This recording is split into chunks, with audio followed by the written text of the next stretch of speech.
Welcome to my channel. எல்லாருக்கும் காலை வணக்கம். நேற்று எல்லோரும் குடும்பத்தோடு தீபாவளி கொண்டாடி இருப்பீங்க. உழைக்கிறவங்களுக்கு தீபாவளி, உழைக்காமல் எந்த வேலை வெட்டிக்கும் போகாமல் உட்காரவங்களுக்கு தீபாவளியெல்லாம் கிடையாது. ஏன்னா அவங்க அடுத்தவங்க காசில் தான் தீபாவளி கொண்டாடிப்பாங்க. நம்ம பொய்யரசன், நம்ம இளவரசன் என்கிற பொய்யரசன் தான் இதை அப்படி பில்டப் பண்ணியிருப்பார். எல்லோரும் தீபாவளி கொண்டாடுங்க. ஏன்னா நான் தீபாவளி கொண்டாடுறது எப்படின்னா அடுத்தவங்க காசில், அதாவது வருஷம் பூரா குடும்ப கதையை பேசிட்டு ட்ராமா போட்டு பொய்யை சொல்லிவிட்டு நாங்கள் அதில் வர வருமானத்தில் தான் தீபாவளி கொண்டாடுவோம். இதில் ரெண்டு பெருமை இருக்குது. அப்புறம் அவங்க வீட்டில் எப்படி நடக்குதுன்னு பார்த்தீங்கன்னா, காலையில் இவர் போய் டீ குடிக்கிறாராம்மா. அப்புறம் அந்த அம்மையாருக்கும் போய் ஒரு டீ வாங்கிட்டு வர்றாரு. ஒரு தீபாவளி நாள்லேயும் கூட இவங்க வீட்டில் டீ காப்பியெல்லாம் வைக்க மாட்டாங்களாட்டுக்குது. அந்த அம்மாவுக்கு வேலை செய்கிறது அவ்வளோ ஒரு கஷ்டம். ஏன்னா வர்றது பூரா இலவச வருமானம். அந்த இலவச வருமானத்தில் தீபாவளி பொங்கல் தான் கொண்டாடுவாங்க.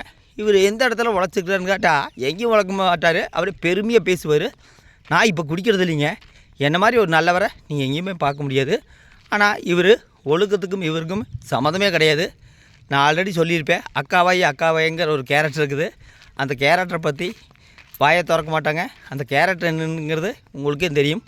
அது அக்காபாயினா தான் அது தெரியுங்க. அக்காபாயினே கிடையாது, அப்புறம் எப்படி பேசுவாங்க? அப்புறம் டீ வந்து கடையில் தான் வாங்கி குடிக்கிறாங்க தீபாவளி நாளில். அப்புறம் எப்பவும் போல் எனக்கு மல்லிகைப்பூ வாங்கிட்டு வந்தாச்சு அப்படின்ட்டு ஒரு வீடியோ போட்டிருப்பாங்க. வீடுன்னு இருந்தால், மனைவின்னு இருந்தால் மல்லிகைப்பூ வாங்க தான் செய்வாங்க. அதில் என்ன பெருமை இருக்குது? அந்த மல்லிகைப்பூவும் கூடி இவர் உழைச்சி வாங்கின காசில் வாங்கலை. அப்புறம் கோயிலுக்கு போகிறாங்க. அந்த கோயிலில் என்ன சொல்கிறாங்கன்னா, நாங்கள் ஒரு லவ் பண்ணும்போது இந்த கோயிலில் தான் இருந்தோம், ஒரு நாள் ஃபுல்லாக, அடுத்த நாள் கல்யாணம் பண்ணியாச்சு அப்படிங்கிறாங்க.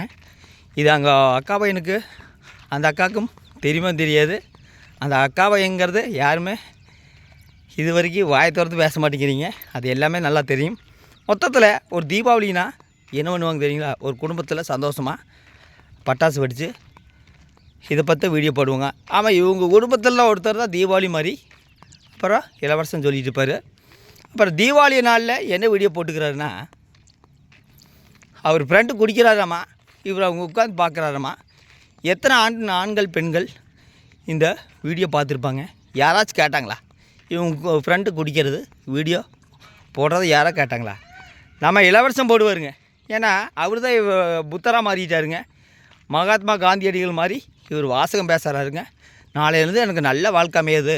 பல டைம் சொல்லியாச்சு. என்ன நல்ல வாழ்க்கை? ஏதாச்சும் ஒரு இடத்துல உழைச்சாரா? அதெல்லாம் கிடையாது.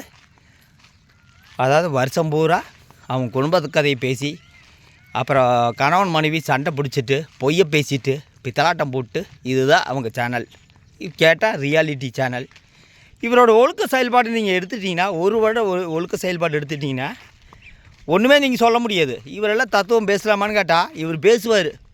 பேசுனா அவங்க அடிமையான சப்ஸ்கிரைபர் கேட்பாங்க, அண்ணா சூப்பருங்கண்ணா, இந்த மாதிரி தான் இருக்கணும்ண்ணா, அப்படி இருக்கணும் இப்படி இருக்கணும்னு சொல்லுவாருங்க. மொத்தத்தில் இவர் அந்த குடிக்கிற வீடியோவை வந்து யார் பார்த்தாங்கன்னு எனக்கு தெரியாது. அவங்க சப்ஸ்கிரைபர் பார்ப்பாங்க. ஏன்னா அவங்க சப்ஸ்கிரைபர் இளவரசன் எதை சொன்னாலும் பார்ப்பாங்க. ஏன்னா அந்தளவுக்கு இளவரசன் மேலே அடிக்ட் ஆக்குறாங்க. அவங்க ஃப்ரெண்டு குடிக்கிறாராம்மா, இவர் அப்படியே பொழிகிறாரு, தத்துவமாக பொழிகிறாரு. குடிக்காதீங்க, அதாவது நாளையிலேருந்து உன் வாழ்க்கை நல்லாயிருக்கும். என்ன நல்லாயிருக்கும்? எந்த இடத்துல உழைச்சாரு? எந்த இடத்துலையும் உழைச்சிருக்க மாட்டார். உட்காந்துட்டு பொய்யை பேசிட்டு ட்ராமா போட்டு, அப்புறம் அந்த கார் இப்போ எடுத்துக்கிறாரு. அந்த கார் மேலே ஒரு வழக்கு இருக்குது. அதை பற்றி எதாவது சொல்லுங்க பார்க்கலாம். நவம்பரில் போகணும்னு நினைக்கிறேன். அந்த கார் மேலே எந்த மாதிரி வழக்கு இருக்குதுன்னு எல்லாருக்கும் தெரியும். இவர் என்ன நல்லாக்க போகிறாரு? அதாவது ஒரு உழைக்கிறவங்களுக்கு தான் தீபாவளி.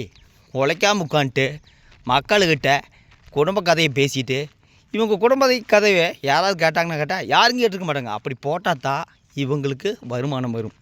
மொத்தத்தில் இவங்க தீபாவளிக்கு கொண்டாடுறது, பொங்கல் கொண்டாடுறது, தமிழ் புத்தாண்டு கொண்டாடுறது எல்லாமே, அதாவது மக்களோட வியூஸுங்கிற பேரில் இலவச வருமானத்தில் தான்.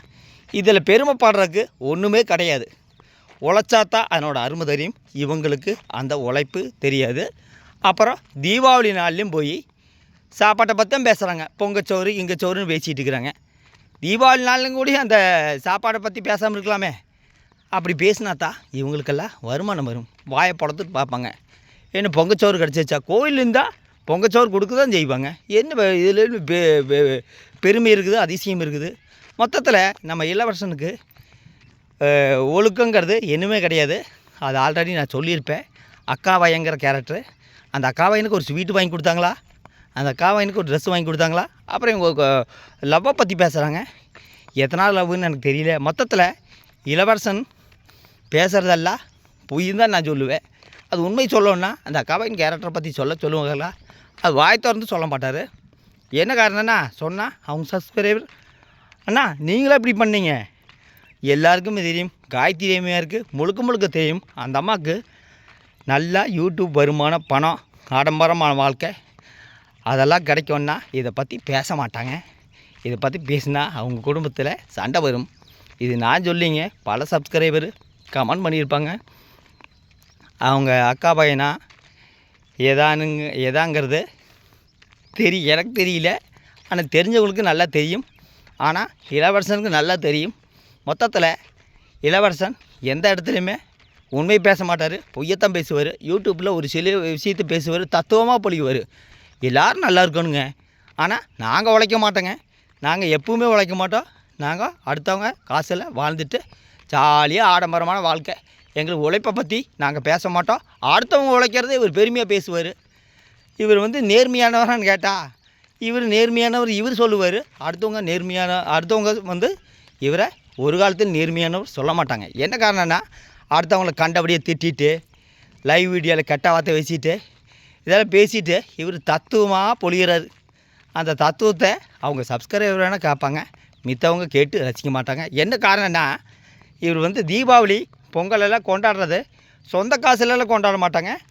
அடுத்தவங்க பணத்தில் அப்படியே இலவசமாக எந்த இடத்துலையுமே ஒரு பர்சனுக்கு ஒரு வேர்வை சிந்தாமல் உழைக்காமல் கொண்டாடுறது நம்ம இளவரசன் மட்டும்தான். பல யூடியூபர் இருக்கிறாங்க. பல யூடியூபர் ஒரு பார்ட் டைமாக வச்சுட்டு ஒரு வேலைக்கு போயிட்டோ பிஸ்னஸ் பண்ணிட்டோ தீபாவளி பொங்கல்லாம் கொண்டாடுவாங்க. ஆனால் இவர் எப்படின்னா குடும்ப கதையை பேசிவிட்டு இவங்க வீட்டில் மட்டும்தான் குழந்தை இருக்கிற மாதிரி காட்டுக்குவாங்க. மொத்தத்தில் அந்த குழந்தைக்கு நல்ல நாலேஜ் இருக்குது. ஆனால் இளவரசன் வீட்டிலேருந்தால் அந்த நாலேஜ் இருக்காதுன்னு நான் நினைக்கிறேன்.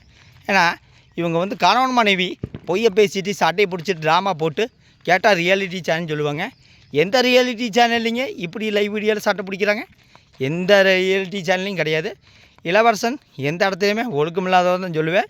அதுக்கு உதாரணம் அவங்க அக்கா பையன்ங்கிற ஒரு கேரக்டரு. அக்கா பையன் சொன்னார், எந்த அக்கா பையன் தெரியல. அந்த அக்காவை ஒரு டைம் கூட வீடியோவில் காட்டல. எல்லாருக்கும் தெரியும் அது யார் என்ன எதுங்கிறது. மொத்தத்தில் இளவரசன் கொண்டாடிய ஓசி வருமான தீபாவளி தான் நான் சொல்லுவேன். அடுத்தது பொங்கலுக்கு அடித்தளம் போடுவார்னு நினைக்கிறேன். இன்னொரு 2 மாதம் தான் இருக்குது. பல சண்டை வீடியோ வரும், பார்த்து ரசிங்க. ஆனால் நேற்று பார்த்தீங்கன்னா அந்த குடிக்கிற வீடியோ போட்டிருப்பார். இவர் குடிச்சிருக்க மாட்டார், அவரோட நண்பர் குடிச்சிருப்பார். அதை வீடியோவே போட்டிருக்கிறாங்க. அது வெறும் எத்தனை ஆண்கள் பெண்கள் பார்த்துருப்பாங்க. இந்த வீடியோ தேவையான்னு கேட்டால் இவருக்கு தேவை. ஏன்னா இவருக்கு தத்துவம் பொழிச்சாத்தா இவருக்கு இலவச வருமானம் வரும் தான் நான் நினைக்கிறேன். ஓகே, அடுத்த வீடியோவில் சந்திக்கிறேன். நன்றி, வணக்கம்.